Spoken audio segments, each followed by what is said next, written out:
Welcome to the Doubles Only Tennis Podcast, where you learn the best doubles lessons to improve your game and win more matches while getting to know some of the top doubles players and coaches on the planet. I'm your host, Will Bochek. This podcast, my weekly strategy newsletter, and my website all focus on the goal of better understanding the sport of doubles and helping players like you improve faster through actionable advice that you can use in your very next match. My goal is to provide the best doubles resources in the world. And to do that, I study, analyze, and work with players at every level of the game, all the way up to the ATP and WTA tours. If you enjoy this podcast, consider becoming a Tennis Tribe member to go even deeper and take your doubles IQ to the next level. Members get access to premium podcast episodes, weekly video lessons, monthly strategy webinars, courses, ebooks, gear discounts, and a lot more. Go to thetennistribe.com/memberships to see all the benefits and sign up. Here's today's episode. You're about to hear my conversation with Mehrban Iranshad. Mehrban is the host of the Tennis Files podcast and the founder of the Tennis Summit, which is one of the largest online tennis conferences in the world. And it's one of my favorite events that I get to present at each year, alongside other top coaches like Gigi Fernandez, Paul Annacone, Jonathan Stokey, Peter Freeman, Louis Cayer, and more. And a lot of these people have been on the podcast before.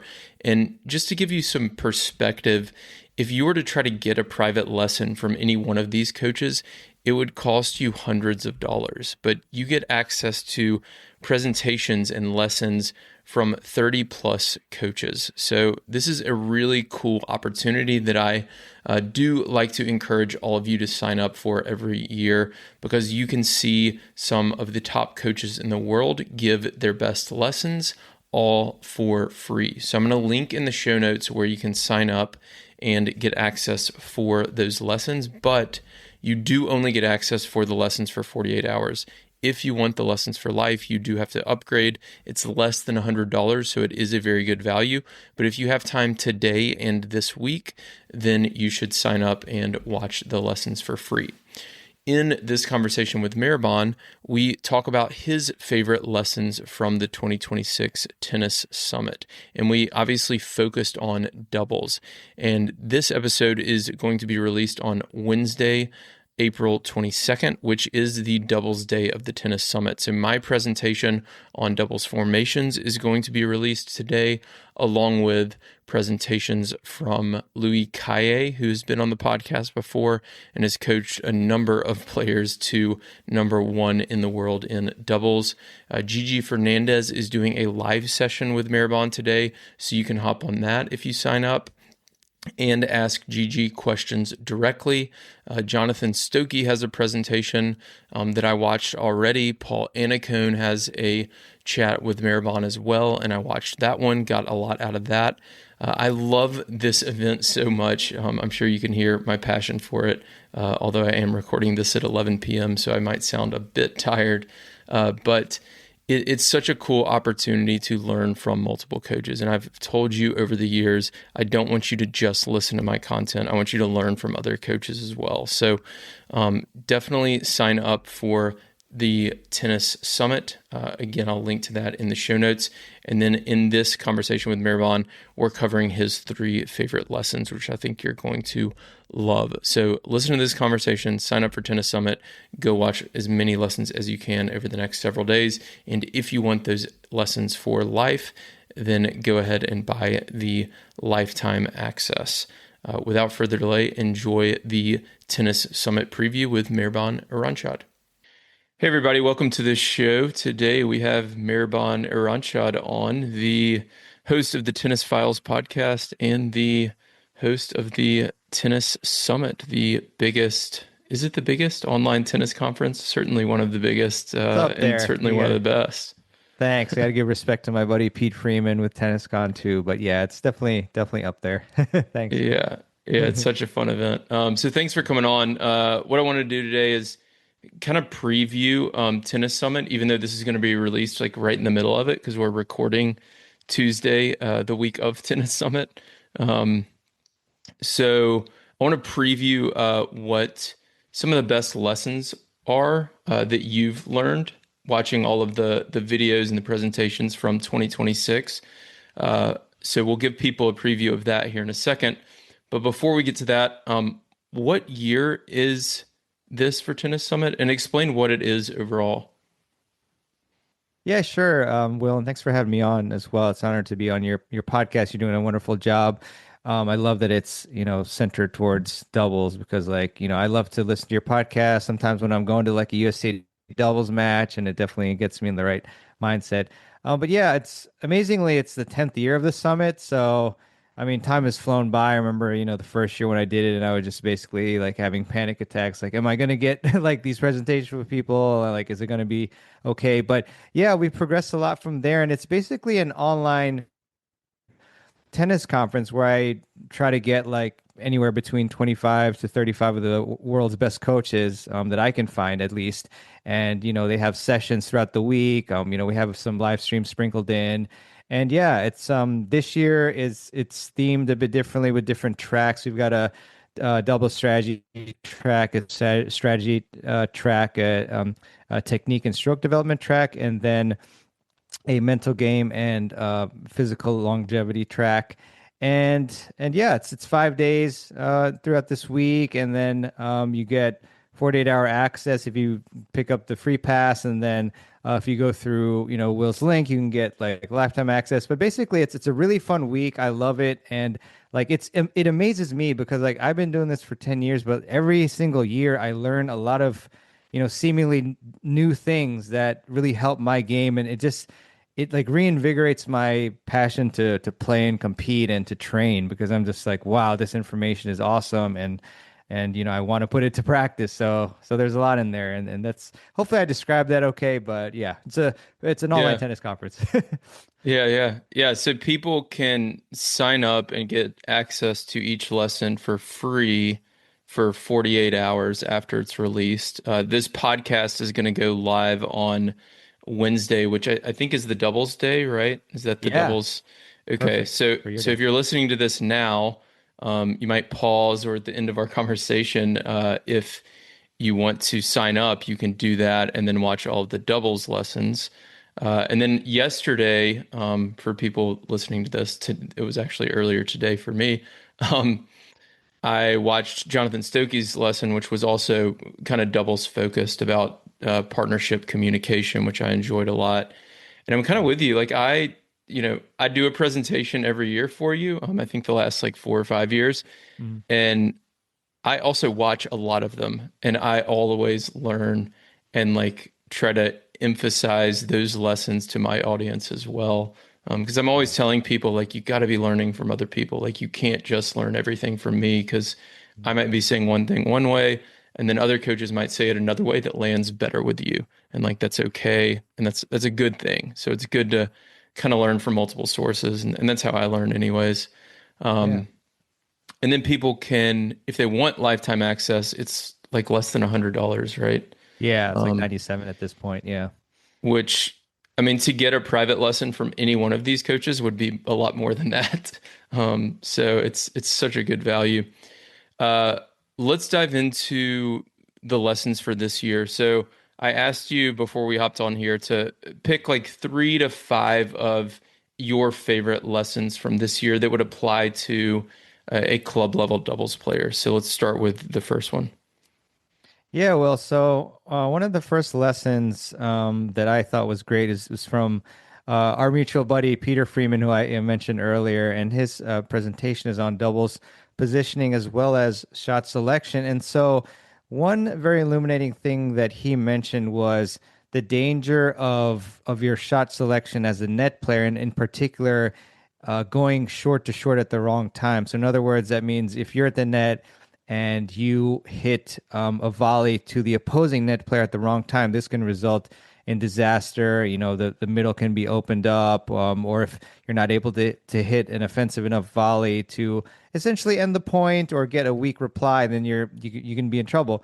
And so that made me think about many times where, for example, one of his examples is like if you get pulled out wide towards the alley, players still think that, they automatically think like that the rule is if you're a net player, you should hit to the opposing net player. But if you were to get pulled out wide and hit a volley, even if it's a high volley, and you hit it to the opposing net player, a lot of times because you're stretched, especially, you can't really muster up like a ton of power on that shot. So then you're hitting it to the opposing net player, but you have opened up this huge gap in the middle of the court, and then the opposing net player can just simply hit, in that gap, and you lose the Hmm. point. So, I mean, things like that Peter covers, it was really illuminating, and also, I mean, he not only covers like that shot, but it's really cool because he covers like specific different shot scenarios. So I think that's just an awesome session because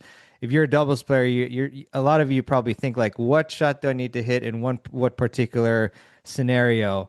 And like Peter just goes through those scenarios. So it's like Hmm. in my opinion, that's like a can't miss session. I mean, there's many of them, but that's one in particular. If you want to get better at your net positioning and movement and what shot you should be hitting. That's awesome. Was that the one on Sunday night that you did with him, Oh, you know what? or So is he this a did. different one? Yeah, this is a different one. Yeah, so he did Okay. refer to that like in our live stream on Sunday, but this is Okay. actually now that what I'm mentioning is like specific to his lesson on Wednesday. Okay. So So this will come yeah, out tomorrow or today for the exactly. Yeah, on listeners. Wednesday. Okay. Yeah. Okay. It's Got it. obviously more Yeah. I'll check that one out for sure. Awesome. Yeah. Yeah, I like that idea because I mean, I was just at a doubles camp that I was running in Miami, and I saw that over and over. And as you were just describing that, I was trying to think of like how to simulate a drill for some club players to try to work on like when is it the time, like judging that ball, like is this the right ball to go at the net player, or is this the right ball to avoid the net player and actually go back to the baseline player and force them to come up with something good. So that's something I'm gonna have to think more about how to like design a drill for that. But that's a really Definitely. important concept Yeah, because it's definitely. something I've had to train myself on too over the years. Like I used to just hit my reaction volleys right back at the net player, and now it's like I've gotten better at hitting some of those more defensive volleys away from them so that they can't attack me again. So that's a really good concept. Yeah, thanks, Um, Will. what's another lesson for doubles players? Yeah, so I mean, one of the most legendary doubles specific coaches is Louis Cayer with the Lawn and Tennis Association, and so he talked about anticipation in doubles. And by the way, he's coached I think at least 9 world #1 doubles players, so it's Yeah. quite a resume there. But his presentation was really cool, and he does a really deep dive, and so he talked about part of it was his presentation was 4 types of anticipation, these 4 categories. So he went into, I'll try not to like, give it all away, but perceptual, technical, tactical, and geometrical anticipation. I don't think most Hmm. players have like thought about anticipation in these 4 buckets, but so I mean, it was just very illuminating that where he, for each one, he like breaks it down, and he shows many different ways, that you can improve your anticipation. And so, I mean, for Hmm. example, with the tactical anticipation, that's about like understanding your opponent's game styles, their tendencies, also like what they might perceive as percentage tennis. And so, I mean, it's exciting, right? Because like you can really just by winning a few more points through anticipation, you can overturn these matches in your favor. So, for example, he mentioned where you need to try to notice patterns. So, say, there was one opponent that his player played that opponent every second serve he was hitting to the backhand, and so that's just like an automatic robotic thing that the opponent's doing. So you can, if you actually think about these things and try to recognize patterns, then you're going to be able to then be prepared for that when it comes, and maybe adjust and try to you hit your strength. Maybe you can like run around that and hit your forehand because it's coming to your backhand. So I mean, tactical anticipation is great. He also talked about something called partial anticipation. It's an interesting way that he put that term, but it's basically kind of recognizing that when your opponent is unable to hit very offensive shot, like are they on the defense? So like classic one is, players on the run, and then you can just move up because you know that they're not going to hit a very forceful shot at you. So him breaking down anticipation to these different buckets was really cool. And he also talked about, like I mentioned, technical anticipation, where you read your opponent's, body positioning and contact point. And it was just like it really opened my eyes into how many different ways you can think about anticipation and help you read where the ball is more likely to go. Yeah, that's amazing. Louis' content is so dense. Like, I feel like that presentation, you could probably watch it like 5 or 10 times and learn something new every time. Yeah. That's my experience with Louis. He's been on the podcast before, so some of the listeners Nice. are familiar with him. And it Yeah. was like, I talked to him in Australia last year, and it was like I think it was just like a 20-minute podcast. And in that 20 minutes, I mean, there was just so much strategy gold. Like, it was amazing. But I love that concept because most like the I think it was the tactical when you mentioned most players, for example, on the return, like they return from the same position every time, right? Yeah. And like a lot of club players might only have a slice serve in the deuce court. So like the player will go to their return position, get aced out wide, go to their return position, get miss a forehand return out wide. And it's like, why aren't you just standing over in the doubles alley, see if they can hit a tee serve? So there's patterns like that that club players don't pick up on and they should train themselves to, right? And I'm sure Louis articulates it way better than either of us can because he's the best doubles coach in the world right now, probably. Yeah. So I'm looking forward to that one. That'll be awesome. Yeah, definitely. What's number three? Well, number three is session from this random guy named Will Bocek, I think his Hmm, name is, on doubles formations made simple. And he's not very good. We can skip this one. I think it's pretty decent. Yeah. And I love formations. Like I constantly am telling people of how important they are. And I'm so glad that, you being, such a great resource in doubles covered this. Formations have changed, match results for me. I had a recent match, and for this one, I can't say the match result changed because we did lose, but we won the second set after losing the first set 6-0 because Mm, I told my partner is like, hey, we got to do these, formations is going to help us a lot. So we went from doing like almost no formations. This was mixed 9-0 doubles to just doing them on her serve all the time and then on mine sometimes. And it just changed the whole trajectory of the match. All of a sudden, you know, the people who were my opponents who were in this groove of their cross court returns, now they had me like just giving them like an uncomfortable time of like, oh, where's Mehrban going to be going, or like even if I didn't go anywhere but we did like Aussie, then I would be blocking their favorite path. And so hmm what I really like about your presentation, Will, is you really do a great deep dive of, each formation from like, as we mentioned, Aussie I formation, but also like two back, one up, one back, all the formations you can think of. And I love it because you show, clips of like amazing players playing and showing like in visual form these formations and how it works and all that. So I really like, your presentation was great. And also, the thing in particular that I picked up that I actually didn't think about was, so one of my favorite things to do is to on the ad side when I'm serving is to use the Aussie formation. And I hmm always think about it as like, oh, I love this because I get to hit my forehand. What I didn't think about until I saw your presentation was you talked about also your volleying your partner at net, giving them a better volley side because most people like the volley much better or significantly better with their forehand, right? So when you hmm do an Aussie formation on the ad side, then not only are you as a righty hitting a forehand, but then your partner in net is likely going to hit a forehand volley, like assuming that the shots are coming into the middle. So, I mean, that was definitely something I didn't think about, and so yeah, overall, I just really appreciated how you went in depth in each formation and it had like visual examples. It was really good.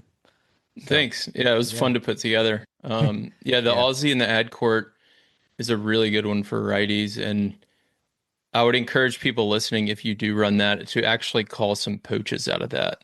So you hit your Yeah. serve and shift back into kind of regular, because a lot of times if you use Aussie and hit the do the same pattern every time, so you serve and then you shift to your right and your net player stays left, the returner can get into a new rhythm down the line.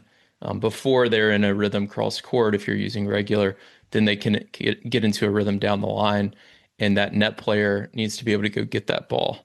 And when you do that, it's generally going to be better to serve tee or maybe body, because it'll be a shorter distance for that net player to go. If you serve out wide and they go down the line, that ball is going to be coming down the doubles alley, so it's really hard to get that far. Yeah. But it depends on the player's tendencies and stuff too, which is where Louis' presentation would come into play, anticipating where the return is going to go. So Yeah. you can kind of interweave all of these presentations together to come up with some double strategies. Yeah, definitely. So do you have one more for us? Yeah, yeah, this one might be a little shorter for y'all, but Brady Height, he's great, great coach as well. Daily tennis lesson, him and Mark do a nice job there. And so his session is on moving together as a doubles team. And I'm curious about your take on this, Will, but he talked about a very cool visual that I liked, and it made me think about, my previous match with a mixed doubles match where, we I mean, I don't like to, talk about my partners, like blame them or anything, but like sometimes my partner would leave the middle open, like that my partner would kind of like when the ball was hit in that my partner's direction, then that person would like move very quickly like to the alley, and Hmm. it would obviously like again open up a big gap. So what Brady was talking about was like a visual of the two partners being on a tethered string, and like Hmm. keeping that like distance, and just moving together in tandem. And I like that. That was a good way to like, again, like easy visuals, simple visuals in tennis on and great, simple explanations will help players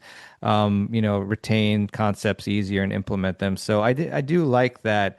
I'm wondering like how you might teach like movement and spacing. Is that concept like something you would also say? Yeah. Yeah, I think so. I think I've seen, this might have been a video of Louis actually. Mm. It might be somebody else, but I think I've seen where a coach had a doubles team on the court and literally tied a rope in between them, There you go. and did not allow them to like obviously get create a huge gap in the middle, because that rope was only so long. So that would be like a simple way to teach it. But the concept kind of visually makes a lot of sense. So if, for example, you and I are playing and you're returning in the deuce court, and let's say we're playing two back. If I see the opponent hit a really good wide serve and you go to your right and you're stretched with your forehand volley, Yeah. and they're playing I formation, and you hit a forehand return that I feel like, okay, this is probably going at the net player, I should shift to my right to cover the middle, because the middle is going to be the easiest volley for that net player. Now, we probably lose that point anyways, because you're off the court and they hit a good first serve and they got a volley for their net player. But if I don't cover the middle, they probably win 10 out of 10 of those, because it's a very easy volley. But now that I send them to the outside, maybe they miss like 2 or 3 out of 10, and we get an extra point off of that every now and then. So being able to recognize when your partner's out of position and then kind of covering for them, and shifting with them, I think is a huge concept. So I don't know if I have a great way to teach it other than explaining it that way. Um, Mm-hmm. I guess I could try to create some kind of physical rope that connected people at my doubles camps. Maybe I'll try to do that next year. Patent it first. Um, yeah, yeah, I like the idea. But yeah, it's a really important concept that Brady's spot on. Like you've got to be shifting with your partner. In a lot of like doubles drills, right? Like king of the court style stuff, there will be a rule where like if you hit a winner through the middle of the court, you go over automatically. And there's a reason for that. Like we want to control the middle of the court in doubles. So if your partner's out of position, you've got to shift to the middle with them to Yeah. try to close that gap. Most definitely, most definitely. And yeah, I mean these sessions are just I mean they have so much good information in them and I really have to applaud the coaches because they put a lot of effort into their presentations too. And these are I mean there's just all high performing coaches and they've played at the Hmm. highest levels or they've coached at the highest levels. They put out content for many, many years. And I'm also really excited well, it'll be today for the viewers, but Hmm. I'm also going to have a live stream with Gigi Fernandez, who's won 17 Grand Slams, and I don't have any tips from her because we haven't live streamed yet. But Yeah. that's another great one for y'all to attend because you can obviously just ask away, ask your questions. I try to my best to facilitate asking all the questions that we can from the audience. So it's a great chance to ask questions from one of the most successful doubles players in history. So, Yeah, that's yeah, amazing. I've learned a ton from her too. She was on the podcast a few years ago, and awesome. every time she puts out content, I try to watch it because I always learn a lot from her. She's such a good. She's cool because she's like played at the highest level, right? Like winning so many Grand Slams, and then also now like specializes in coaching club players, and that's a kind of uh, rare skill set to be able to do both of those because even though a lot of the patterns and strategies are the same at the pro level and club level, there are some kind of subtle differences that pros don't always necessarily pick up on.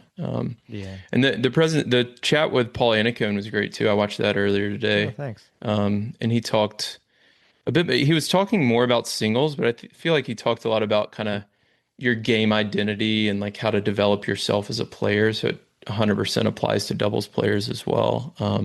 So I thought that was a really good one too. Yeah, thanks, Will. And we obviously have Wednesday is a doubles day, but there's also obviously a lot of other sessions that will help you a lot too. That day 4, which is Thursday, is going to be mental game and physical readiness. So we have some amazing people like I mean. Dr. Mark Kovacs, I think your audience probably knows him, Hmm. but he's actually coaching Francis Tiafoe now, so it's pretty good. Wow. Yeah, yeah, and he's just like a top performance physiologist, and former USDA sports science director, and then actually you got Dr. Larry Lauer, who's he's the mental skills, director of mental skills, I believe it is, or mental performance at USA Tennis.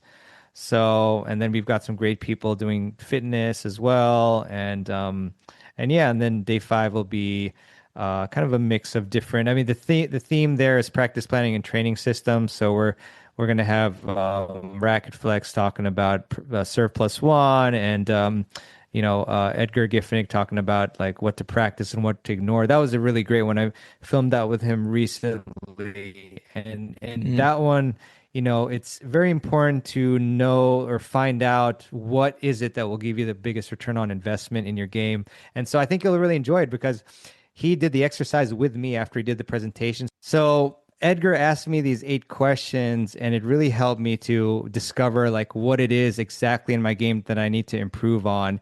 And it was really cool because we established really early on that that I play 90% plus of my matches as doubles matches because of USTA leagues. That's the majority of the format.